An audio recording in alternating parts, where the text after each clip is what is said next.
All right. And we're live. All righty. Roll call. You're on mute.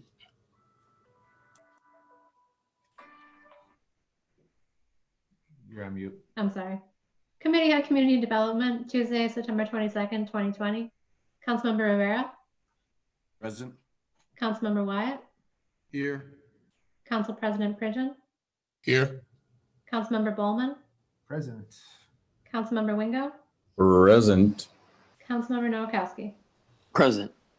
Quorum is present. From the top.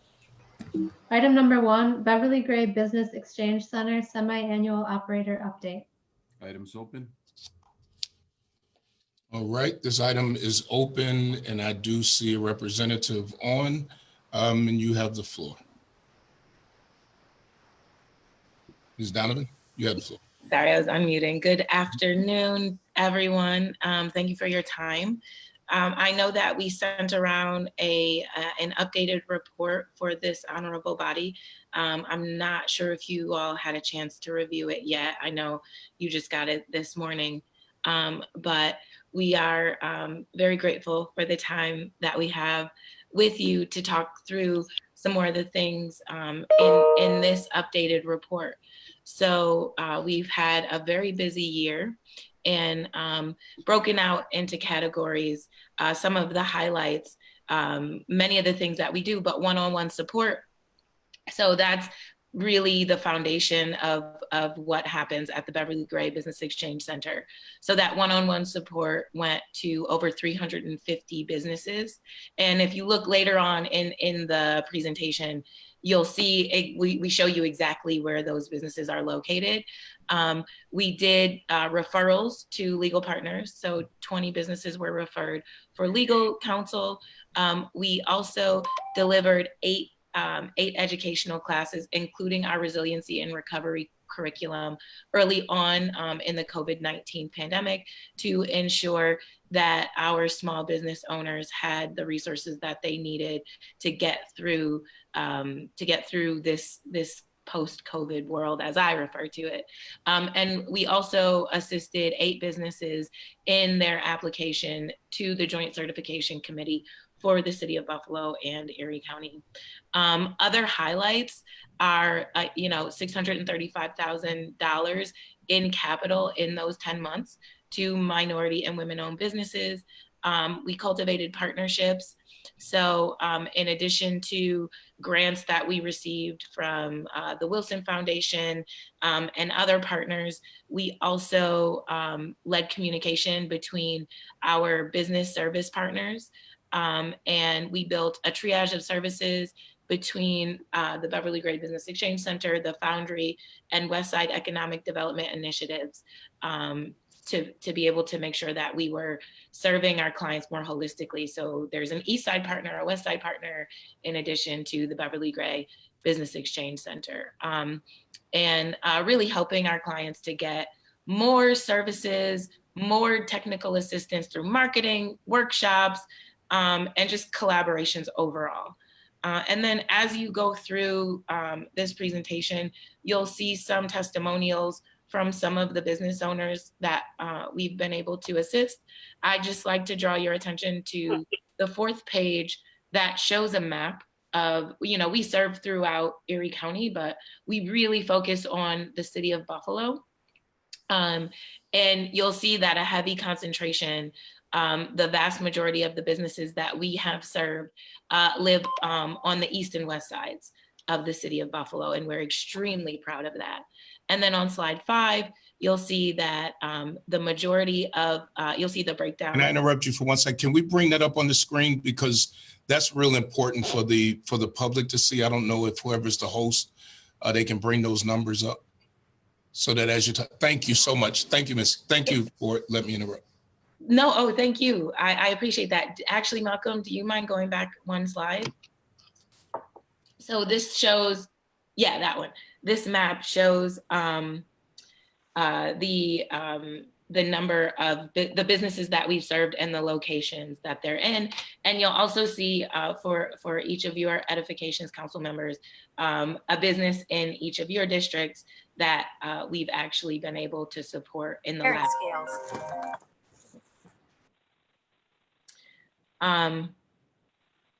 So then, if you go to the next slide, you'll see the breakdown of the major categories of what we provide, of the services that are provided through the Beverly Gray Business Exchange Center. So about half of what we do, Malcolm, if you are able to get just to the next slide, thank you. About half of what we do is business planning. And then, we do a fair measure of legal referrals, loan referrals, and MWBE applications. The yellow is matchmaking. Matchmaking is really what sets the Beverly Gray Business Exchange Center apart from other business services organizations, because not only do we give businesses technical support, but we also make sure that they're linked to services. And so they're linked to contracts, right? And so that contract, those contracts help to continue to build the sustainability. And not only that, but we are introducing them to those larger institutions, those anchor institutions that are going to continue to engage with them when they do have a need. So, we don't just give technical support. We also make sure they're getting business, and they're getting business within the city of Buffalo, right in their own backyard. That's really one of the key components of what we do. And so we're not just having people take out debt equity, right? We're also making sure that they have contracts and work to support them, and the relationships are really the big thing. So if we go the next slide, you'll see another testimonial. Room of Love is actually a nonprofit. It's Talisa has an organization that supports arthritis. And so we were also, I think this is an interesting example to give, because we're also able to give back to the community in this way by providing some support for organizations that are philanthropic in nature from time to time. And then on the next slide, you'll see the number of referrals that we've made year over year. So we've made significant improvement our first year of operations to now, we've almost doubled, or we have doubled out the number of referrals that we've made out to outside of the organization. And we've also, if you look from 2019 to 2020, we've significantly exponentially increased the amount of capital deployed. And so when you look at the amount of funding that these organizations has received over the last year, also think of that in terms of every dollar that they get in, they're able to put that back into their business. They're able to employ people. They're able to scale. They're able to be able to increase their capacity to do more. So that money is actually multiplied by how much that business owner is able to utilize that funding to go back into their business. So that's really exciting. If you go to the next slide, you'll see a client success story from What's Poppin'. And actually on Friday of last week, the Beverly Gray Business Exchange Center was in the news for starting the Buy Local Buffalo campaign. And we featured Stefan Coker of What's Poppin', who actually has a really cool story of when he started What's Poppin', he put out a challenge on social media that he wanted to get into all 50 states, and really gained a lot of traction. And when you go on to social media, you'll see a bag of What's Poppin' in front of different road signs in all around the country. And Stefan is born and bred in Buffalo. And even seeing the collaborations, I've seen his popcorn in the Cereal Spot, which is a new place on Hurdle Avenue. So just seeing that not only is this entrepreneur expanding his brand nationwide, but he's also getting innovative with his relationships within the city of Buffalo. So I really, his popcorn is delicious, and his spirit is infectious. And so, Stefan got to a point where he was getting orders from General Mills, and he was just like filling his car with popcorn, like he couldn't fulfill the orders fast enough. So Stefan is really a true Beverly Gray Business Exchange story that we really cherish.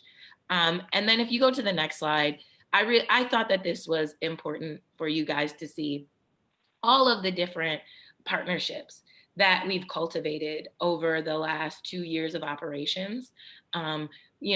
We've really been out there, and the staff have been boots on the ground, making sure that we're in this community, and we're not just the Beverly Gray Business Exchange Center, but we partner because, we all know that the only way to truly make that difference is through interdependence, not independence. So we're an interdependent organization that really utilizes our partnerships so that we can bring the best resources back to Buffalo. It really proud. Kiva Loan, I was on a national call a few weeks ago, and mayors from across the nation were talking about the Kiva product. And the Beverly Gray Business Exchange Center was the first place to bring the Kiva product. And the Kiva product is a crowdsourcing product. So it's actually a zero interest loan where you get matching funds. You go out and you solicit your family and friends, and Kiva will match whatever you get from your family and friends. You set a goal and you get that money. And a lot of times what happens is, because it's your family and your friends, they just roll it back in to your next loan because they want to see you successful. And one woman on that national call was talking about how if it weren't for the Kiva loan, she wouldn't be successful to this day. And Kiva is such a great product.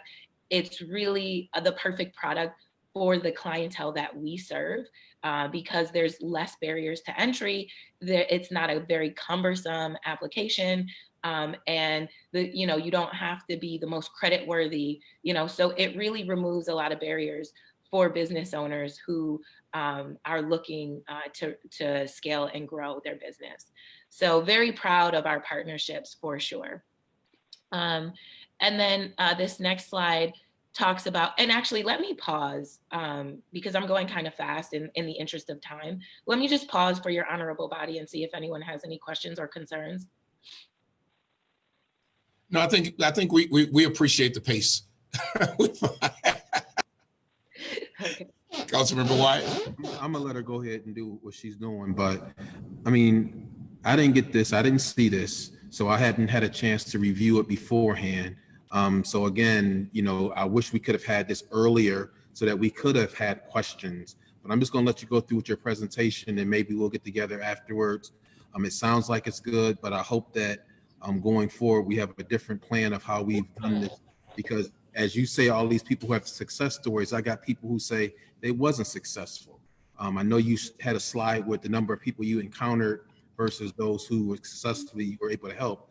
But those are some of the things that I want to see. I know we have some of those few instances where people are successful, but had I had a chance to look at this beforehand and go through it, I would have had some better questions, but we've had a long day today, and I'm going to let you go with your pace. Thank you.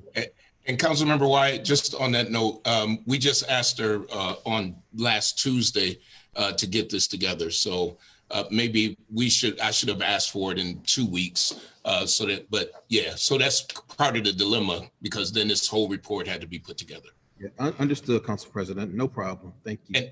And Ms. Donovan, please feel free to continue at the pace you're going at. Okay. All right. Thank you all. And Councilmember Wyatt, you know that I would love to sit down with you and go through this with you. We did send this morning to make sure that it was ready for your honorable body, but I would love to sit down and go through this. And also just put this out to everyone, and then I'll get back to my pace, which is if you do hear something, we are a startup, right? We are working through our operations, right? Like, nothing's perfect from day one. And so we do need to know when something is, when somebody didn't have the best experience, because we want to make it a good experience for everyone. And maybe it's just a matter of what we communicate or how we communicate. But any feedback that you get, you and your staff can always reach out to me. Okay, so we'll get back to the presentation. Thank you, Malcolm. So here, just a partnership success story. This is our partnership between the Foundry and Weedy.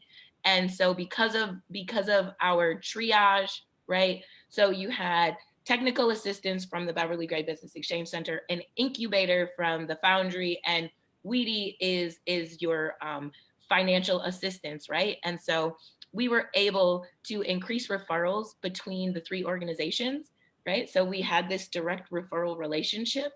So anytime there was an appropriate client that we could divert to the other, we did that.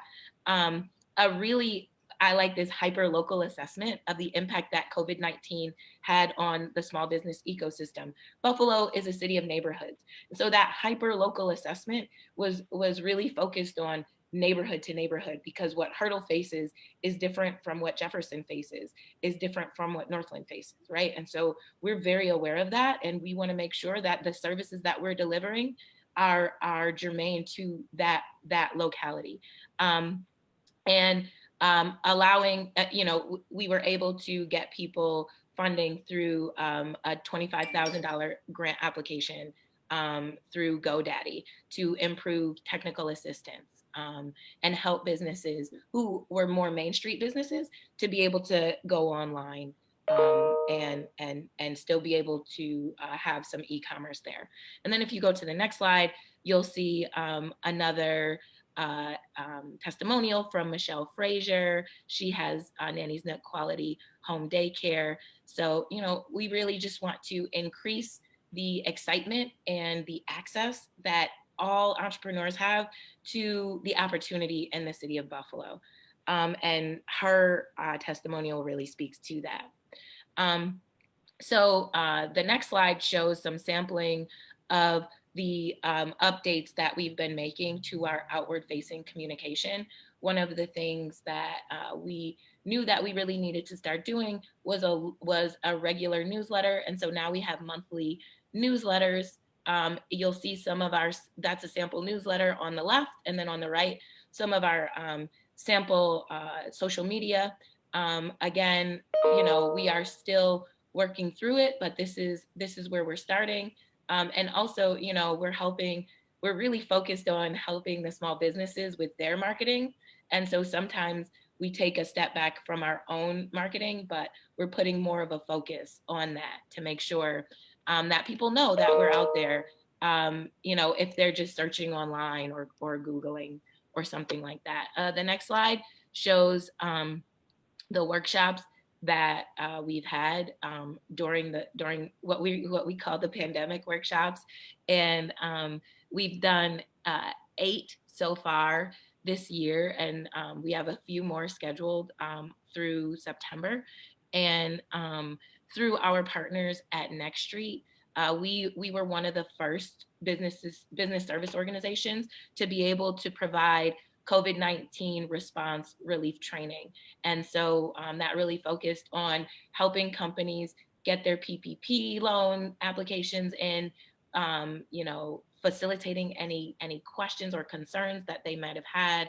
And so just since October of 2019, over almost 180 businesses have attended a course held by the Beverly Gray Business Exchange Center. So we've been making sure to also do widespread education in addition to that one-on-one. You'll see here, and council members, you can take a closer look at this later, but you'll see here some of the outline of our recovery and resiliency workshop, so that you can understand exactly what goes on in those conversations and during those seminars. And then the next slide is another testimonial recommending the Beverly Gray Business Exchange Center for an individual who received their funding through Beverly Gray and who just so happened to know her personally.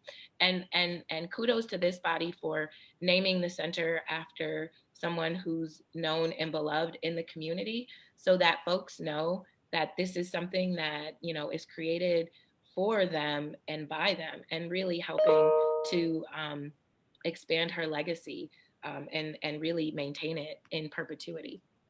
So the next slide, we know that, you know, our focus has really been about making sure that the business community that we serve survives COVID-19. You know, we all know the disproportionate impacts that COVID-19 had, especially on Black business owners, but minority and women business owners overall. And so we're trying to keep as many of those businesses open, but not just open, but open and thriving throughout this really tumultuous time. So we've transitioned. We actually worked directly with the Broadway Market to make sure that there was no gap in services over the Easter holiday, and that everybody was able to get their Easter wares during that time safely and securely. We helped them get online, so that was really exciting. But there's a bevy of things that we've done over the course of COVID-19 to make sure that those businesses were taken care of and thriving. And then next you'll see the Buy Local Buffalo campaign, which is really exciting. And I hope anyone listening right now who is a minority business owner goes to buylocalbuffalonewyork.com and registers for this Buy Local Buffalo campaign. And just for your edification, and I will send this to you so you can put it on your Facebook pages, hopefully, for your constituents. But right now, registering your business online, and then what's going to happen is 5 finalists will be chosen, and those 5 finalists will receive marketing support from the Beverly Gray Business Exchange Center. They'll receive a fully developed video that they can use on their social media accounts. And then those videos are going to go online on this website and on our social. And we're going to do a kind of like a Dancing with the Stars type America's Got Talent voting process. And through that process, you know, the community is going to choose their favorite business, and that favorite business is going to get financial support. And this is all made possible from a grant that we received from the Ralph C. Wilson Jr. Foundation. So we're really excited about that. And just really trying to make sure that before we get to the holiday season, and as people are more aware of buying local, that they also think of buying local with historically underrepresented business owners and in business districts that aren't your typical business districts, but shopping throughout the city of Buffalo, because we really want to infuse every community with that support. And then really just to wrap it up, we have Empire Transportation Service saying, keep up the good work. So we appreciate the vote of confidence. So that concludes the presentation. Thank you. Thank you, council members. Any questions for, I never know what to call you, Attorney Donovan, for any questions? Councilmember Bowman. Thanks, Council President. Sure, Tor, I just want to say thank you. It's really nice to see some of the businesses that have been serviced by the Beverly Gray Exchange, especially the Speakeasy over in Lovejoy. It's nice to see that you helped out over there. I do have a lot of business corridors in my district where we're looking at new ways of trying to fill some of our vacant storefronts, and I'm actually getting a lot of attention. We just had the Lovejoy Village Association on our last call There's Clinton Street. They're forming a committee. We have Genesee, East Delavan. I have high hopes for those corridors and filling some of those storefronts. And I was thinking of, you're getting prospective business owners. You're helping them develop their plans. Hopefully down the road, when these committees start moving forward, we could kind of link up, like you said, the partnerships, the available storefronts with the prospective business owners. But I definitely look forward to working with you in the future, and just we'll sit down soon. Thank you. Councilmember Wingo. Thank you, Mr. Chair. I would just like to say that I really appreciate the report, the specificity in the report, and also the presentation of the information that's in this report. It's very, very intuitive, user-friendly. You don't have to be a statistician or a scientist to understand what the report says. So I really appreciate how it's laid out. And I'm glad that you pushed for a more detailed report as well, because if anyone could have done this, we have full confidence in Shatora and her ability to present this information in a way that not just council members can understand and interpret, but for the folks watching out here in the city of Buffalo. So maybe everyone will have a deeper appreciation now for what the Beverly Grace Center does and has done, and how they've been able to take this startup initiative and make it a very successful initiative that helps out businesses. Good to see that the businesses that I know that I've sent, one of them was actually listed here. So I'm glad to see that as well. So again, thank you for the report, and I will be sharing this on our Facebook page as well. As soon as I figure out how to share a PDF, if I have to screenshot everything and then upload it. But as soon as I figure out how to share a PDF on Facebook, we will be sharing this information so the public is aware of what happens at the Beverly Gray, how many folks have been helped, how many businesses have been and helped and such. Thank you. Thank you. Councilmember Nowakowski. Thank you, Mr. Chair, and thank you, Shatora, for this report and for coming to the committee and engaging as council members.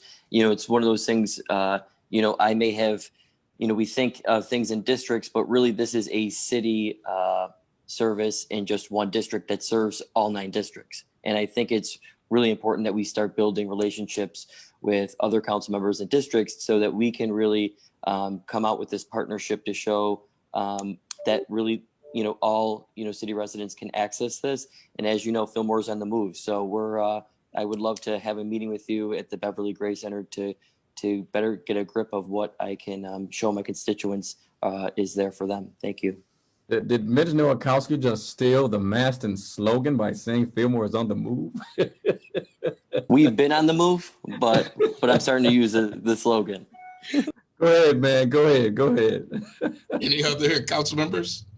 I echo my colleagues. I know that it was only 7 days, and Councilmember Wyatt is totally correct. In the future, we'll say for the next meeting to give some time. But you knocked it out of the ballpark in the information that you have provided. This was the level that we needed to see, and I know you were only following what was there before, but what you just did raises that bar so that those who come after you, we are going to expect nothing less. We're going to be like Attorney Donovan brought us, this level. And it's important, and especially when we're talking about dollars and how short dollars are, to be able to show this community exactly where the dollars are going and how it's helping other people. So I really appreciate it.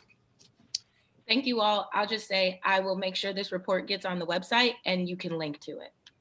There it is. That's the easy way. No screenshots and all that stuff. We'll link it. All right. Thank you. Next item. Oh, what are we going to do with this? We can receive and file this, Majority Leader? You're on mute, I think, but I think I saw your lips move. To receive and file. Second by Council Member, who else is on? Scanlon, is he on? No, sir, he had to leave. All right. Oh, Councilmember Wyatt is on this committee. Second by Councilmember Wyatt. Item number 2, lease agreement between City of Buffalo and HPCTA. Items open. This item is open. Is there anyone to speak for this item? Councilmember Wingo, this is in your district? Yes, I'm trying to pull up my split view of the agenda as we speak.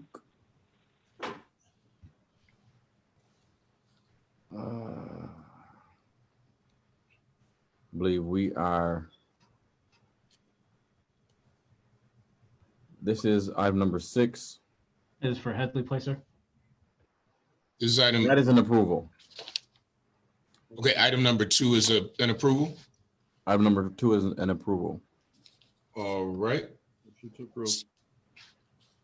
Second by Council Member Wyatt. Item number 3, reported sale 2874 Bailey. Items open. This item is open. Anyone to speak on this item? Council Member Wingo. This item is an approval. Motion to approve, second by Council Member Wyatt. Let me just pause for a minute because I want to make sure. Is the only committee member on, is Councilmember Golombek on by phone? I just want to make sure. I am. Okay, I just want to make sure I use you for some of these seconds. All righty. Next item. Item number 4, notification serials. Items open. I'm gonna, Commissioner Finn was gonna be on. This is about around City Honors School, and there's some concern. I know we've been talking about this for a while, about the parking and where this parking is gonna be moved to. And then even on the last committee meeting, when we talked about Pilgrim Village, we've got to talk about the parking for this neighborhood.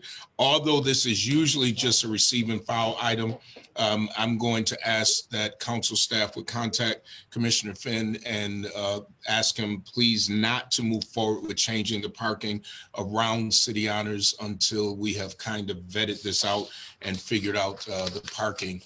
So I'm going to ask this to be tabled. Mr. Chair, Motion to table. Councilmember Wingo, second by Councilmember Golombek. Councilmember Wingo, you have the floor. permission to go back to the report of sale at 2874 Bailey. Majority Leader, Motion to revisit item mentioned by council member. second by Councilmember Wyatt. That's before us.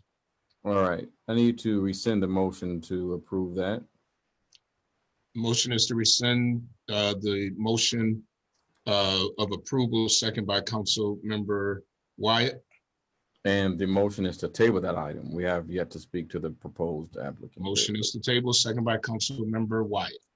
Thank Next, you.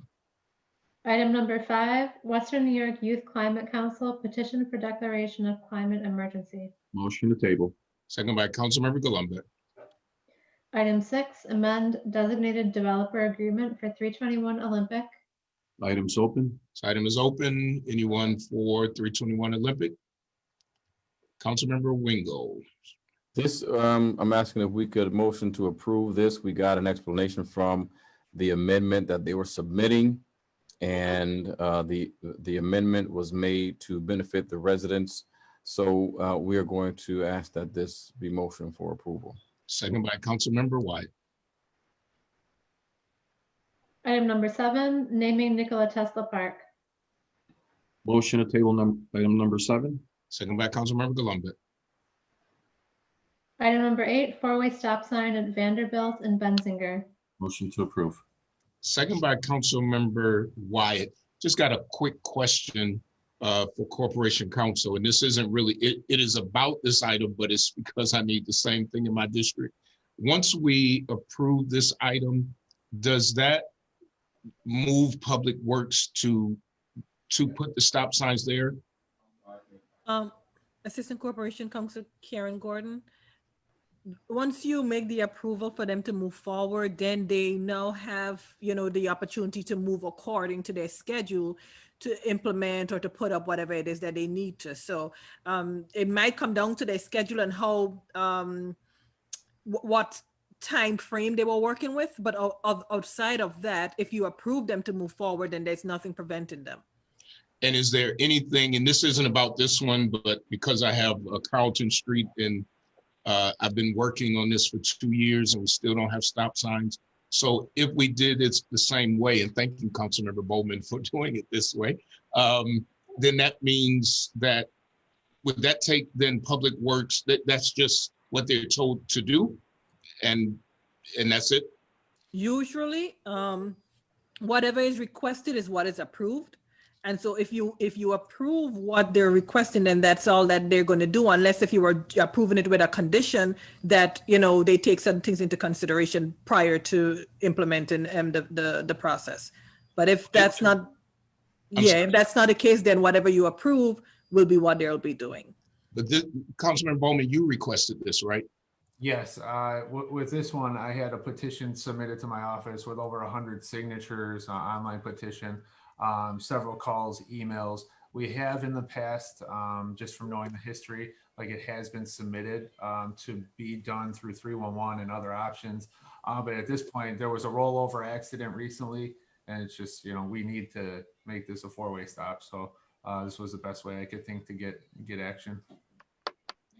Thank you for submitting it like this. You'll see one for Carlton soon. You know, thank you very much. I've requested stop signs in the past, and they said it was up to the traffic engineers to determine whether or not we needed stop signs, and they even had to do a study.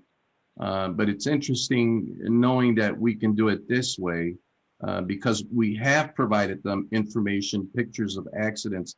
Even with all that, the traffic engineers, for one reason or another, had declined to do it.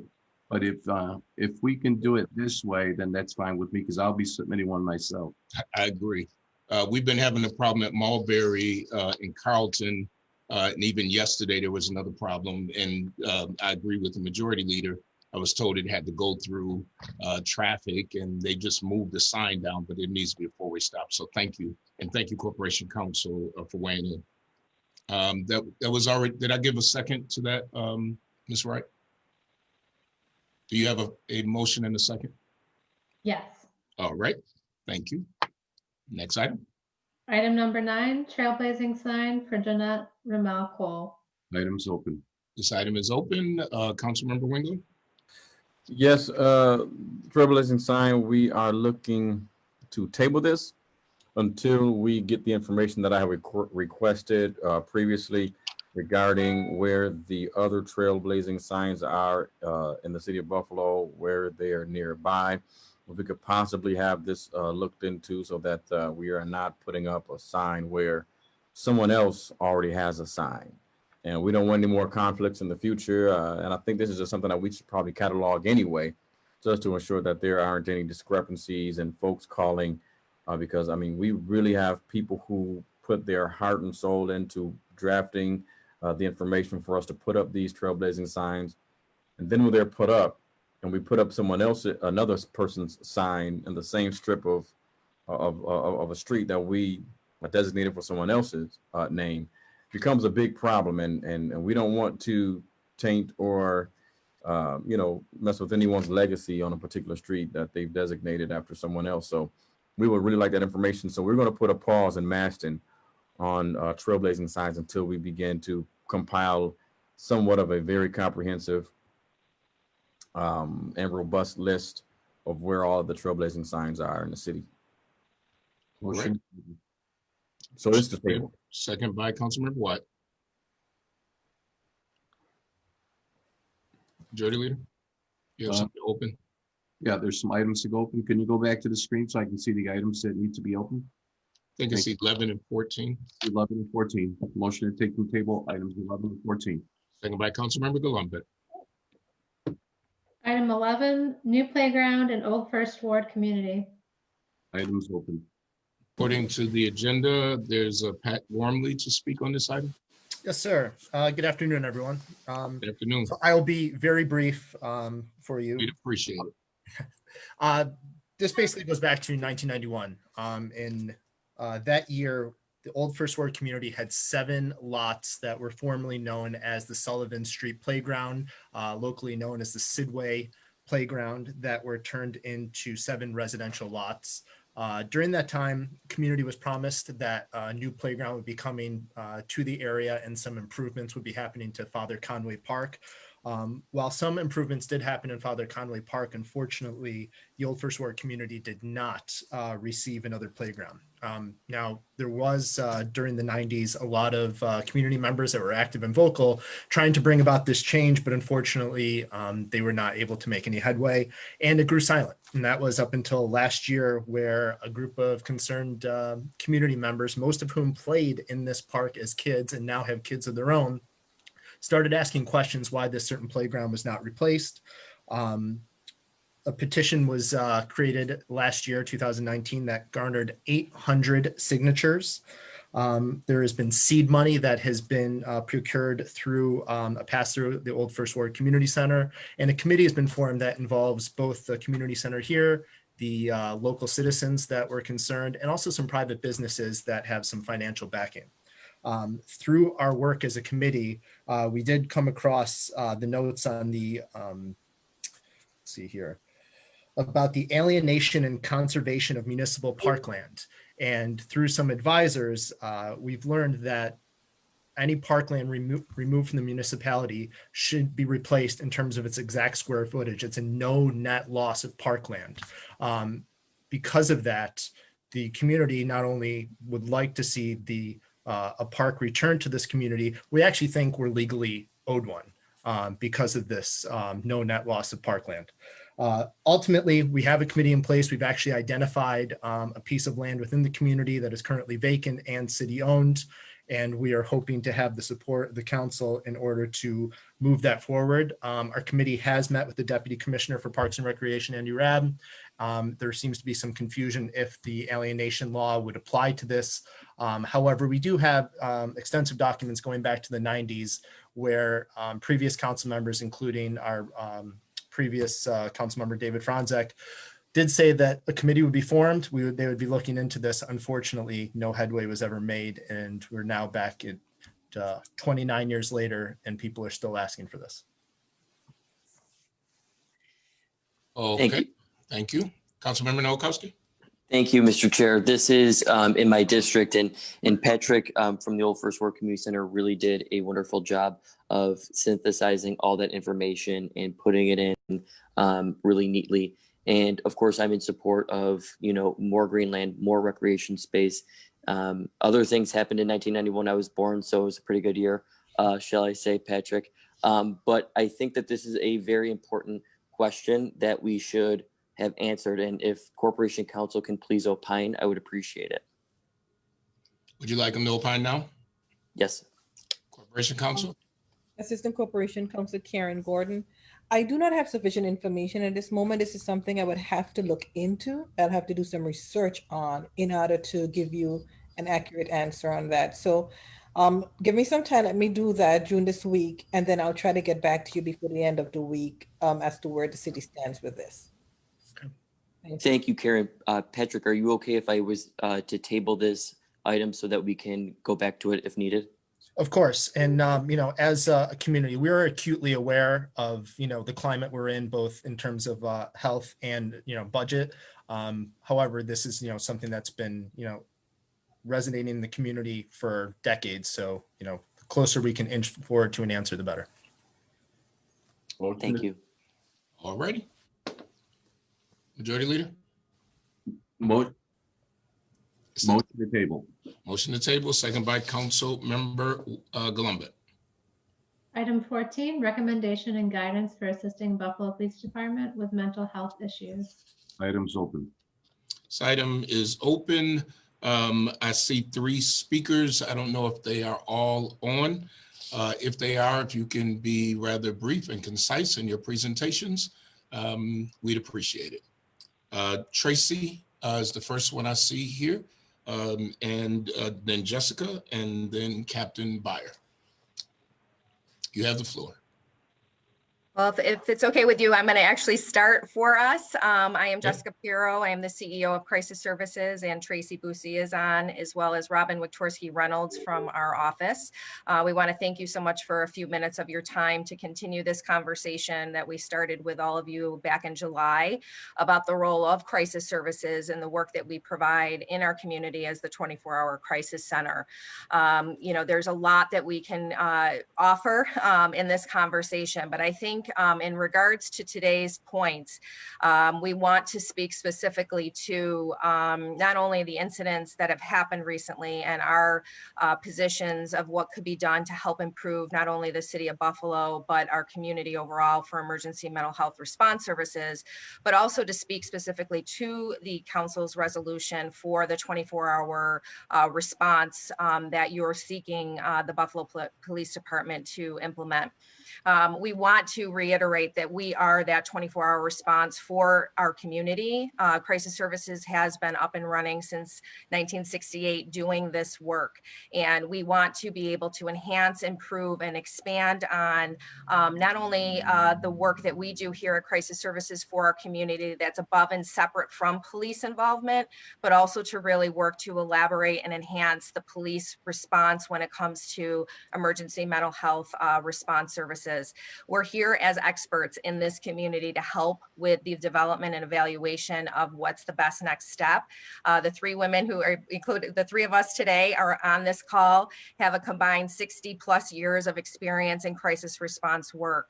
So we feel that there's a lot that we can offer to make sure that not only are we evaluating some of the incidents recently that happened and giving input and ideas and suggestions, but also working to implement the most solid, cost-effective response in partnership with the Buffalo Police Department. I do also want to highlight that the call for mental health professionals is definitely warranted, but I would take that even a step further. It's not just about mental health professionals, it's about crisis first responders, which is what Crisis Services is. The expertise that is required for this type of work is significant. The training, the ongoing supervision, but also the connection with other experts in the crisis response communities to be able to provide the best practice and cutting edge services that we provide here at Crisis Services is something that we really encourage the city to be partnering with in order for us to make these steps forward as noted in your resolution. In addition to that, we really just want to highlight that this work currently is done with the police. We work very closely with many of the behavioral health providers here in our community. When there is a crisis and there's a mental health crisis, they call us. And I think that's something that we just wanted to remind and highlight today, not only to this council, but our community, that we are here and we are one phone call away for anyone in need. I think what's also important to know about Crisis Services is we are a neutral agency. And what that means is our role is very specific. It's very crisis oriented. We help to connect to that person, but then also connect them to the best level of care that's choice for what's going to work for them and what's going to be the best successful outcome for treatment that they need to be able to live successfully with their mental illness. We also just want to really highlight that we are contracted with Erie County Department of Mental Health, as well as Erie County Medical Center's Comprehensive Psychiatric Emergency Program. Those are two entities that help to support the mobile response services that we'll be touching on in a minute. The other thing we just wanted to highlight is that we are the only designated agency in the county for adult services under the New York State mental hygiene law. Then that's determined by Erie County's Department of Mental Health Commissioner. And so these are all aspects that we're highlighting because it's really an integrated response that is already existing, and we want to enhance and improve that in partnership with the city of Buffalo. The other pieces that are important to know with our history, we bring experience of working with many people in the city of Buffalo and throughout Erie County. And that experience helps us to really shape the best response when there is a crisis. We know that person, we can help that person differently than somebody maybe meeting them for the first time. And so that's what's really the benefit of the partnership, not only with Crisis Services responding in our own right, but also the partnership with the Buffalo Police Department. We really want this resolution to be noted to make it sure that this plan is collaborative, that we're working together and we're not creating another duplicative system for emergency mental health process. So I'm going to ask Tracy to just take a few minutes to just do a quick overview again about the mobile outreach program, because that's really the pieces that were highlighted in your resolution. So Tracy, I'm going to hand it to you for a few minutes. Sure, thank you. And thank you everyone for having us again. I am going to try to be succinct with this for your time. In particular, I just wanted to touch again on our mobile outreach services within crisis services. This program has been operational since 1980, so we've been around the block here at this point. We provide crisis intervention and emergency mental health evaluations for individuals that are having a mental health crisis in our community and for those that are at risk of psychiatric hospitalization. We take referrals from anyone in the community. 15% of those referrals come from law enforcement, which includes the Buffalo Police Department. Officers calling in are guaranteed a rapid response within a 30-minute time window. And this again includes Buffalo Police Department calling in, getting that response. In addition, we have a shortcut way for our CIT trained officers to get our hotline queue and get directly into our mobile outreach program to expedite the process so that we can be on scene as quickly as we can. These services are available to the community and to police officers 24/7, 365, every minute of the year we're available. All of these face-to-face interventions that occur in the community have at least one licensed mental health professional on them, which means a licensed master's level licensed social worker or mental health counselor. What is unique about it, which Jessica pointed out, is that we are the sole 945 emergency admissions designees for adults 18 plus in Erie County.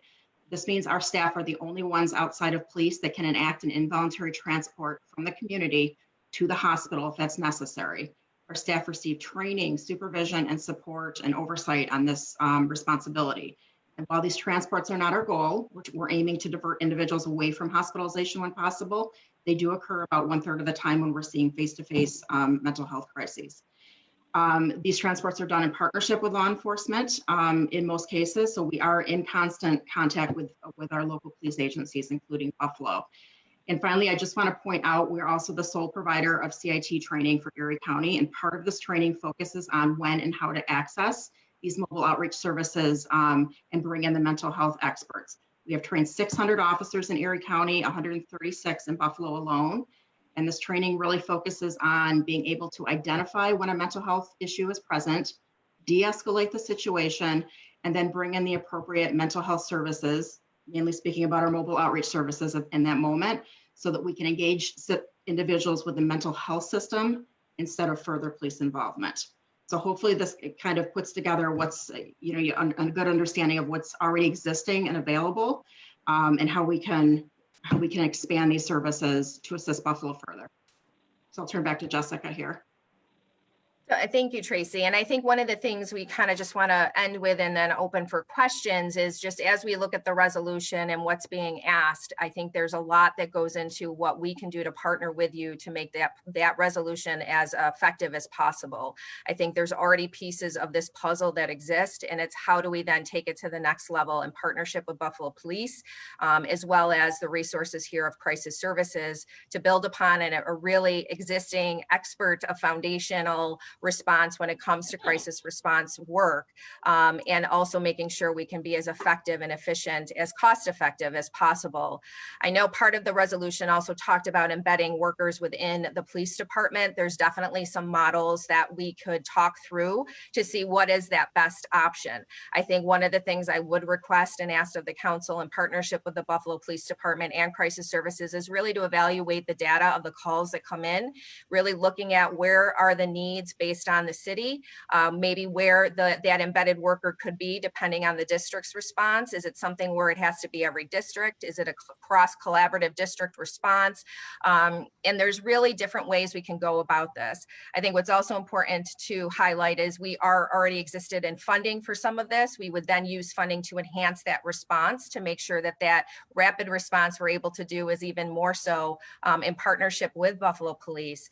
And we can bring that to the table already in the partnerships with the Erie County Department of Mental Health, as well as our contracts with ECMC. But I also would like to make sure that we are looking at what is the needed level of response. And I think part of this is that there's parallel pieces that we're evaluating here. When do police need to be involved? And that we're hearing that loud and clear from our community of less police involvement. We're hearing that from you as well about having the professionals do the work. That is us, and we are here and ready and able to do that work. But with that being said, we have to look at the system as a whole. And another component that we're looking at is a pilot program to do 911 call diversion. And what that would mean is that when calls are coming into 911 with a mental health emergency, that call would be evaluated by the dispatch taker and then evaluated to see if it could be referred over to our hotline for our crisis first responders to manage, and then determine what is the needed level of care. Is it something we can manage right on the line with the person? Is it something that our mobile team can go out solely? Is it something then that mobile and the police department need to go out together? There's different pieces here that we want to make sure that we're highlighting and really responding with law enforcement in those higher emergent situations, or those situations where a transport is necessary because that person does need to go to the hospital for their safety and well-being. So we are just asking you today to utilize us as your planning resource. We want to be a part of this conversation. We are we've been working with Buffalo Police for a long time. We really want to map out the integration of the new behavioral health unit in partnership with our mobile team, and also how we can assure that those seamless response are even more so with additional resources. We also want to really understand the protocols around these additional resources with the behavioral health unit that's been implemented. And we've had a great phone call start already with Deputy Police Commissioner Barbara Lark, who's really been very helpful for us to start that conversation. So we appreciate her time already in starting to look at how we can map this out for the city of Buffalo. And again, it comes down to cost, and we know that there's limited resources. We have some resources, but we will need more, and we will need to talk about what is the best and most effective plan to meet the multiple needs of the resolution, and what are those financial resources that collaboratively can be brought together to meet those goals. So we just want to really highlight again the resource that Crisis Services is to the city of Buffalo, to all of you in your planning and executing this vision. And we also want to just note that we also saw the resolution by Council Member Scanlon, and also to the community resource development. And there's a lot of pieces that already exist with that. So we want to help to bring that in the fold to make sure that we can execute these visions in a much more effective way, instead of starting over and also duplicating things that really are running well, but we can always improve on better for our city residents. So we really appreciate your time, and we definitely want to hear your comments and any questions that you have. Thank you. And thank you for right away contacting the council with your support of the resolution. Question, right now, you are not, I just want to clarify, right now, you don't get the calls from Buffalo Police, or you do? For referrals into our program, we do, absolutely. No, I mean, on the street while something is happening, when a call comes. We do. So you get the call, you show up, police are there, or you go alone? Which one? Combination of both. So if the police don't feel like they can leave the person safely, then they will wait for us to get there. So even with a rapid response time, we recognize that sometimes that's too long for police. So this concept of embedding 945 designees into the police departments is a good one in order to try to address that. There are times where maybe they can safely leave the scene at that point, and we can get out there, within an hour or two. I appreciate you saying that. I think that it is, probably the best approach, that every situation does not need police, but some situations do. I was kind of distracted a little bit. They brought me an email from another healthcare worker who definitely says they are 100% in favor, and about that fact of the fact that sometimes you need it and sometimes you don't. But I think to just plainly say we don't need it at all, we don't need the police, it could put some healthcare professionals in danger. Right now, do you have an average response time when you get a call from police to a scene? Yes, our average response time is 30 minutes. That's what we're aiming for. Oftentimes we can be there much sooner than that, but our goal is a non-decline response if a police officer calls with a mental health crisis. and that's 24 hours a day. So we immediately, that gets prioritized, it gets triaged up to the top of the list, and a team is moving as soon as we can.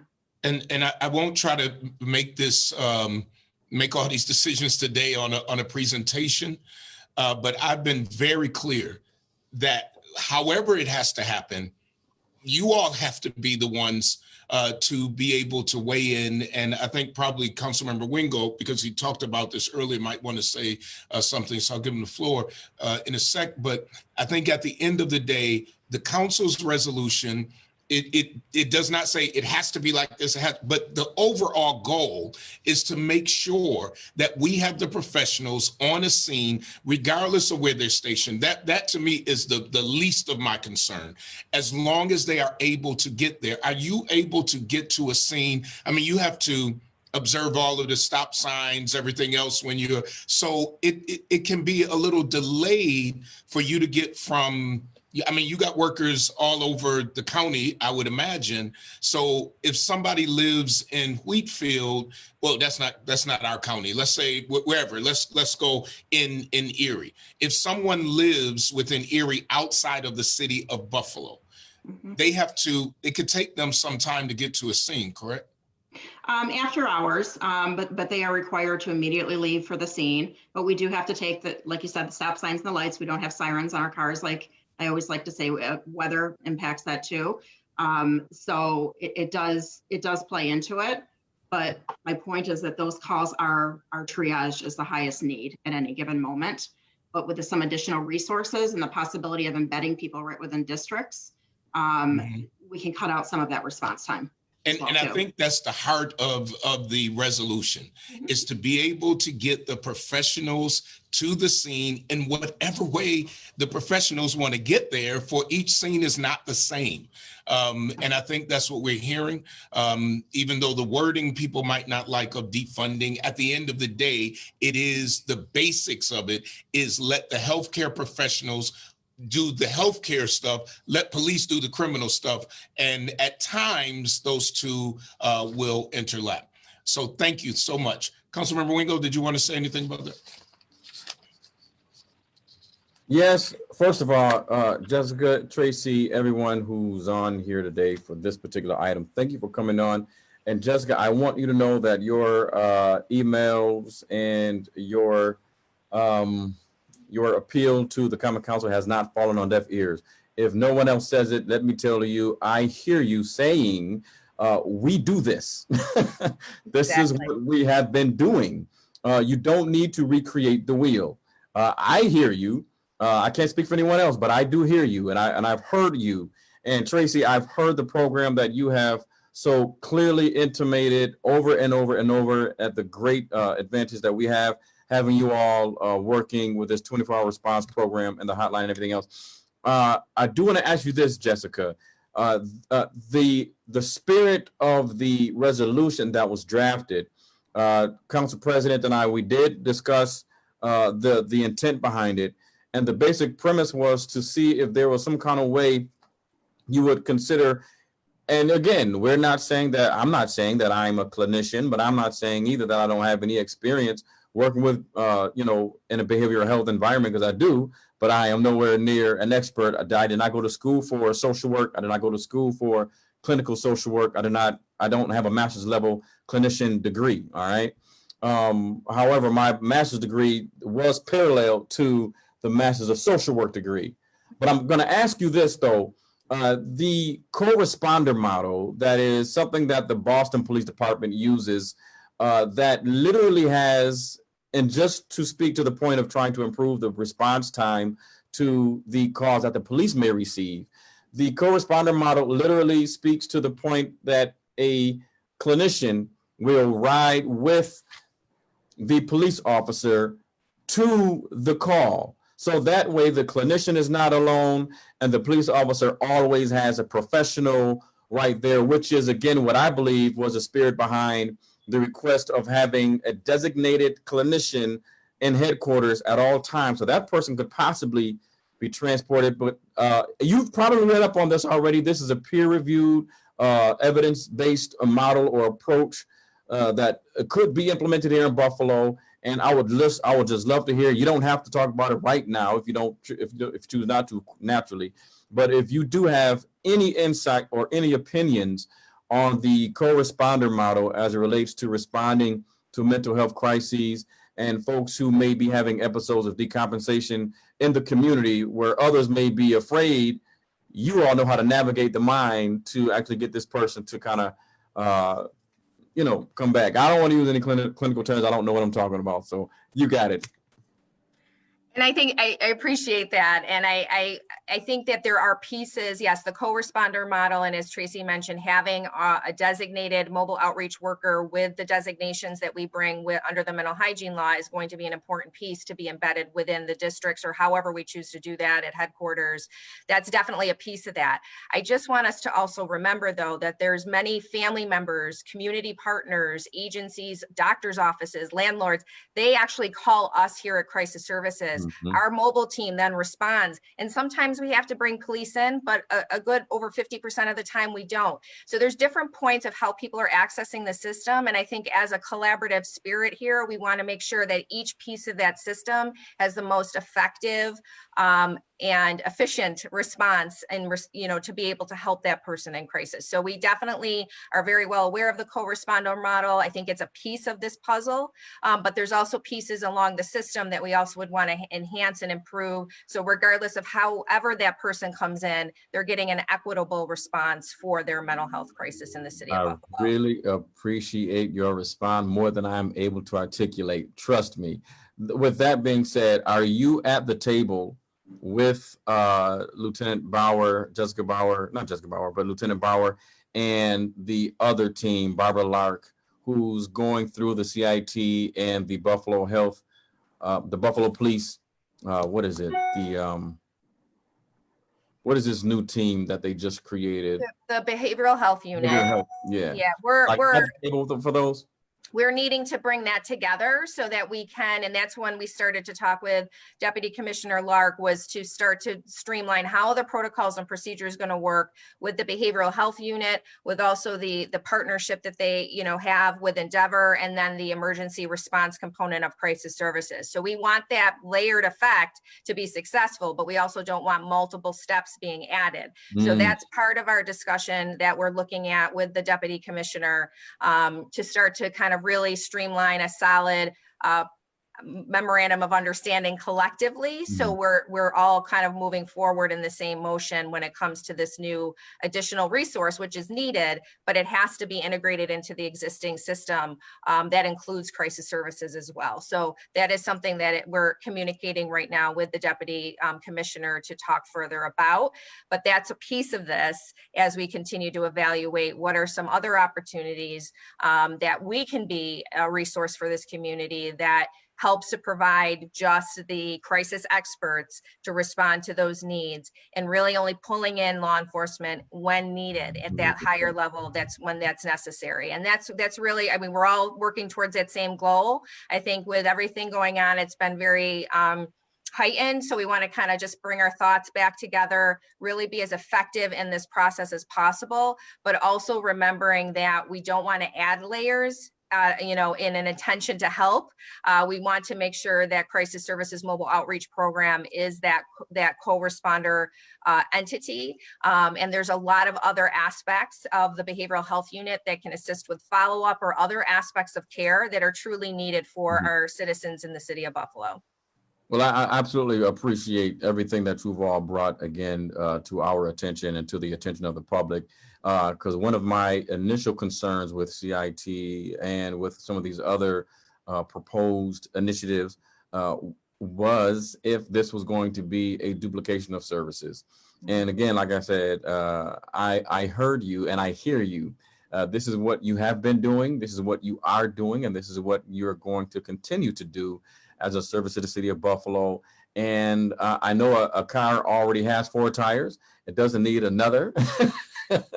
So the way we can get this to work more efficiently, your approach is absolute, from my perspective and my little humble opinion, is spot on. And I appreciate your input. I appreciate you coming on again, you and the team, to ensure that we all have a great understanding of what needs to be done and what's already being done. So again, I would hope that you and Lieutenant Bauer will be able to sit down at the table very, very soon with the Buffalo Police Department and kind of put all of these pieces together so that we can have one robust, cohesive program coalesced around the one vision of ensuring that we minimize the interaction because police, of course, they have a limited number of approaches where you all have myriad approaches.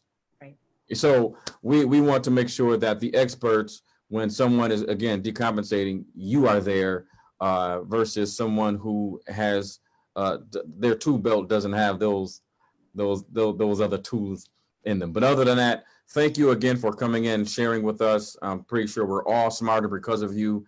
And again, back to you, Mr. Chair. Appreciate it. Councilmember Bowman. Thank you, Council President. Thanks, Jessica. I was very happy to receive your letter that you sent, and you had a lot of good points. Those were all touched on in your presentation or throughout the question segment. But I do like the thought of having a representative in each police district, or at least if, with resources as available as possible. I would also like to have a good contact to call from my office. I know you, but a good contact for the council offices. Maybe we could take care of some of these issues before they happen, because I do get calls. I remember a block club situation on Sumner Street where we had an individual, and it was kind of constantly leading up. You could see the gradual progression, and then sooner or later the police were at the house with a social worker. So I think potentially we could solve some of those issues by having a good contact with some of the information we're receiving. And then just the other thing that probably wasn't touched on, but the what was it called? The 911 pilot, the call diversion. Can you just speak to that briefly as what the goal with that is? I'm going to hand it to Robin actually to take that, if that's okay. Thank you so much for that question.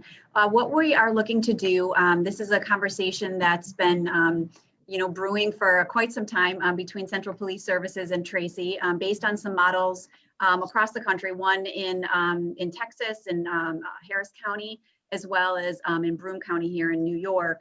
Essentially what happens is when an individual calls into 911, if they're calling related to a mental health condition with someone, the call dispatcher, after going through training, determines whether or not this is a call that warrants a police response. Good examples would be an active attempt. So someone is in the process of hurting themselves, or some other means that the person is so out of control, there needs to be some level of restraint. Tracy, push in if I'm using the incorrect terminology.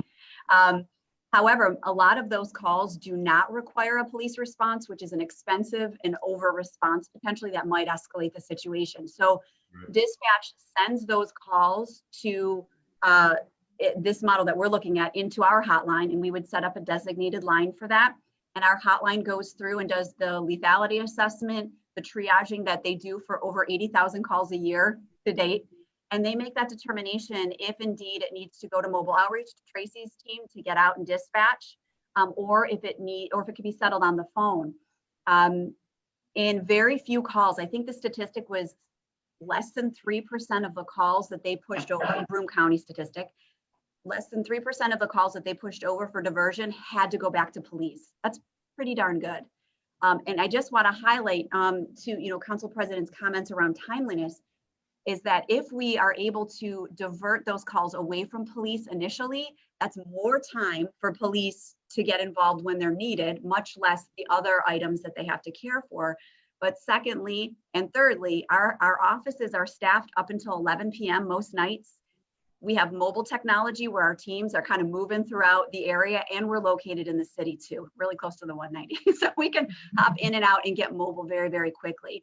But that call diversion, we have such high hopes for, and it's backed. So we are in the final stages of approving a timeline for our planning with Central Police Services and other stakeholders to determine that, gather data, present that information back to this body, back to the county and other stakeholders to show what can be done and how we can make significant community change just by diverting. Last comment is what Tracy was saying before, and Jessica, around people are calling us with the same concerns that we know they're calling 911 for. It's just that the community is conditioned to call 911 for every sort of emergency. And if you have an individual with themselves who has a mental illness, they may be in that routine of calling 911, and we just need to redirect them into our hotline. But if that doesn't happen first, it can go through dispatch to us. I just want to make one final comment. Those transfers do not happen without the caller's consent. We have heard people, agencies or, policyholders be concerned about, well, you can't just forward on a dispatch call. Like, you can't do that. There are protocols in place where the call taker does speak with the individual about this being an option. And if that individual consents, then it would be forwarded on. It would never be sent over without that individual's consent. Thank you. Thank you. Appreciate it. And this is very, very important. So we hope that you will stick close to us and that you will keep us informed. I have had some initial conversations with the administration, and I think Buffalo may not know that we are one of few cities that are moving this rapidly and really trying to pull this together, and not just from the administration, but also from the council to work together to really, what I think is have a better public safety model, which you all are a part of, that public safety model. Absolutely. Any other council members? Seeing none, thank you so much. Do we have another item, Ms. Wright? Is that the last? You just need to make a motion on this item and then. All right. Because this is before us, I mean, if you want to come back, we want you to come back. If you want, we can table this item so that you can come back to the council and update us of where you are in those discussions with the administration and whoever else you have to talk with. Would that be fine? Absolutely.